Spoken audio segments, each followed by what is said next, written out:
The NCAA basketball committee is copying the football committee, and they do rankings in the middle of the season that don't mean anything but get people fired up, and they come out for the first time Sunday. This is the second year of that, is that right? Yeah, second year. But nobody who follows Ohio State cared last year because Ohio State wasn't a factor. Ohio State is a factor. Where do you think they might be in the rankings on Sunday as this committee breaks down the Buckeyes, Bill? So they're going to give you the top 16, so all the 1 through 4 seeds essentially, or exactly. I still think they're going to be a 4 seed. I said this after they beat Purdue on Wednesday night, that it felt like Ohio State was sort of up against some kind of ceiling in terms of getting anything better than a low 4 seed or a high 5 seed in the NCAA tournament. Obviously, there's a lot of basketball left to be played. I think beating Purdue changes that a little bit, but I still think at the moment they're a 4 seed. But this is a kind of a weird, like, teams in front of them, if you want to use the AP poll as a basis, lost this week. I don't think enough that's going to totally shake things up, but you might see Ohio State possibly like number 10 in the AP poll. But I think when the top 16 seeds come out, I think they're probably going to be like 14th, 15th, or 16th.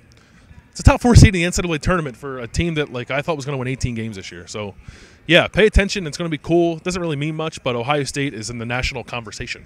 It does mean more than the AP poll, though, because this is, again, it's a window in what the committee is thinking. And maybe one of the things you'll get a little feel on is how much the committee is sort of giving Ohio State, not a pass, but realizing this team has been hot the last 6 weeks and their losses were early.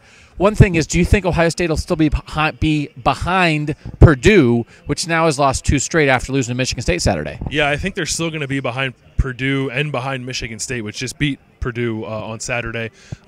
Michigan State does not have a great non-conference schedule. Ohio State's is probably a little better. But Michigan State, they're higher in RPI, so then RPI still matters. And Purdue is higher in RPI, and beating Iowa doesn't really give you a boost. Ohio State is still like mid-teens in RPI, and this didn't change any of that. Is this in the end coming down? And again, at the moment, we're evaluating Ohio State against everybody in the Big Ten. They're leading the Big Ten. That's great. That's what they have to do.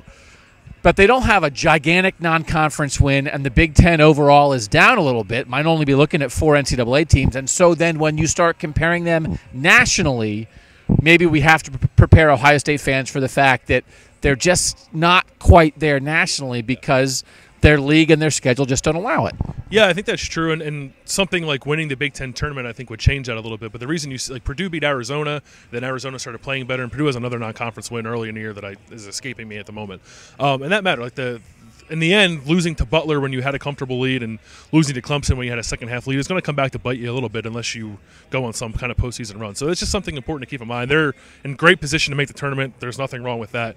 Just if you see an Ohio State team that has 25 wins, you're like, why are they a 4 or 5 seed? That's why. Coming out Sunday, we're not that far from March Madness when it really counts. Bill, Doug, keep following these Buckeyes at cleveland.com.